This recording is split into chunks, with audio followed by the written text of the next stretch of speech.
पूजा शर्मा सरना से आई हैं। वो पूछती हैं, एक शिष्य के ऐसे कौन से पुण्य कर्म होते हैं जिससे उसे गुरु का सानिध्य और गुरु भक्ति प्राप्त होती है।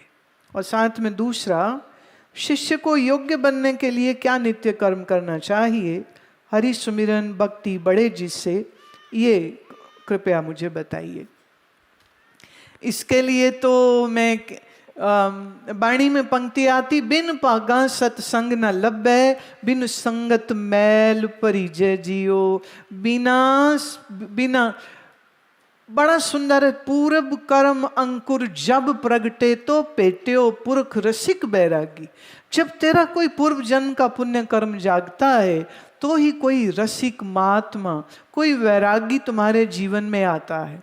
जैसे आप अगर किसी जुआरी के साथ ज्यादा बैठने लग जाओ तो जुए की आदत आज नहीं कल लग जाएगी।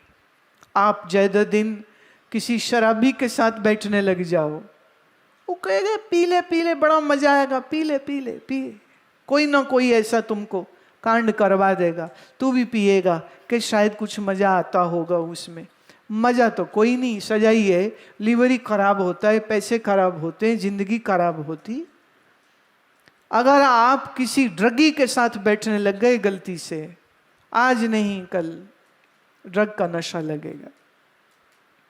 आप किसी बिजनेसमैन के साथ बैठ जाइए, वो जहां बैठता है ना, वो उसको बिजनेस दिख रहा होता है।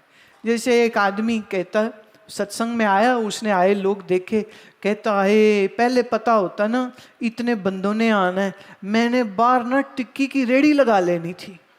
100 बीबियां भी टिक्की खा गई तो दिहाड़ी बन गई, तो जे 200 ने खा ली तो मेरी तो चांदी हो जानी। मतलब आया सत्संग में, पर उसको दिखते ग्राहक बड़े बैठे यहाँ पर। एक ने एक बार चिट्ठी हमें लिखी कि हम आपके जहाँ सत्संग पंडाल लगे, हम उसके बाहर अपनी दुकान लगा लें, कोई खाने का पीने का ऐसा वैसा।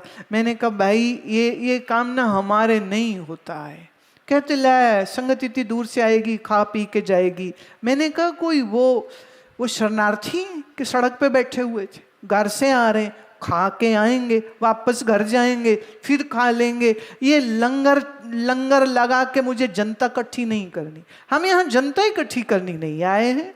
मुझे यहाँ सत्य के खोजी चाहिए, प्रेमी चाहिए, ज्ञान के प्यासू जिज्ञासु चाहिए। भीड़ नहीं चाहिए मुझको। मैं क्यों भीड़ इकट्ठी करती फिरूं? भीड़ महाराज किसी की सखी नहीं होती। भीड़ आप जानते ही हो ना।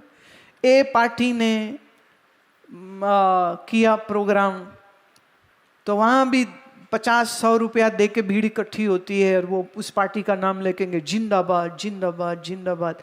दूसरे ने कहा भाई दूसरी पार्टी का है, वहां 200 मिल रहे हैं। कह रहे चलो छड्डो उधर चलो। वो वहां जाके उस पार्टी का करेंगे। ए पार्टी, बी पार्टी, सी पार्टी। समझ रहे हो? ए बी तो सी, गेम 3 की चल रही है। जनता जहां पैसा मिला वहां कर देगी जय हो जिंदाबाद, जहां हो जिंदाबाद। उसको कोई लेना देना नहीं है। वो कहते पार्टी अच्छी हो जाती, बाद में खाना पीना मिल गया, थोड़े पैसे मिल गए, आउटिंग अच्छी हो गई, बात खत्म हो गई। भीड़ किसकी हुई प्यारे? भीड़ नहीं, संस्कारवान धर्म अनुरागी प्रेमी चाहिए। तो आप सब कितने धन्यवादी हो। यहाँ कोई लंगर प्रसाद नहीं, कोई डोने वाला प्रसाद नहीं, कोई दाल प्रसादा नहीं यहाँ, लेकिन फिर भी आप आए हो मुझे सुनने के लिए। ये आपके प्रेमी होने का, आपके सत्संगी होने का इससे बड़ा प्रमाण और क्या हो सकता है? तो दुनिया में गोस्वामी तुलसीदास कहते हैं, संत समागम हरि कथा, संत समागम हरि कथा, तुलसी दुर्लभ दोय, सुत दारार लक्ष्मी, पापी के भी हो।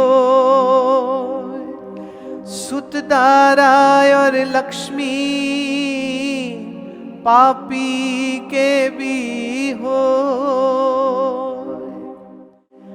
संत का जीवन में आना, सत्संग को सुनने का अवसर मिलना, बोले ये 2 बड़े मुश्किल काम है। तुलसी गोस्वामी कहते हैं ये 2 बड़े मुश्किल काम है। बाकी सुत दारा लक्ष्मी, सुत माने बेटा, दारा माने पत्नी, और लक्ष्मी माने पैसा। तो पैसा, लड़का, ये तो पापी के भी हो जाता है, लेकिन संत समागम पापी को नहीं मिलेगा। सत्संग सुनने का मौका वो भी जिसके अभी पाप कर्म है, वो उसको सत्संग तक जाने नहीं देंगे। वो 100 बहाने, 100 काम सिर पे आ जाएंगे। तो जब कोई पुण्य कर्म जागता है, तब महाराज फिर संत के मिलने का कुछ संजोग बनता है, सत्संग सुनने का एक संजोग बनता है, नहीं तो ये बनता ही नहीं है। अब रही बात कि आप एक अच्छे शिष्य कैसे बन सकते हैं। अच्छा शिष्य बनने का मतलब है 3-4 बातें मोटी मोटी मैं कह रही हूँ। पहली, पतली पतली भी कह सकती हूँ, वो समझ नहीं आएगी, इसलिए मोटी मोटी बात कह रही हूँ। सबसे पहली बात, सुबह जल्दी उठिए, अमृत बेला उठिए, ब्रह्म मुहूर्त में उठिए, और उठ के स्नान करके आप बैठ करके भजन करिए, नाम अभ्यास करिए, ये सबसे जरूरी चीज। दूसरी, शिष्य क्या करे जो अच्छा बनना चाहता है, और रोज सत्संग श्रवण करे। देखिए टेक्नोलॉजी का फायदा है, आपको यूट्यूब के माध्यम से, आपको फेसबुक के माध्यम से, और हमारी एप्लीकेशन है अमृत वर्षा, उसके माध्यम से कहीं भी कभी भी आप सत्संग श्रवण कर सकते। आधा घंटा सत्संग जरूर सुनने का है। तीसरी चीज, इस बात का बहुत ख्याल करें कि आप गरीब मार ना करो, और सबसे बड़ी बात, रिश्वतें ना खाओ, भ्रष्टाचार ना करो। इसलिए नहीं कि पकड़े जाओगे, इस डर से नहीं कि पकड़े जाओगे, इसलिए कि मैं किसी गुरु का शिष्य हूं, मैं बेईमानी का काम कैसे कर सकता।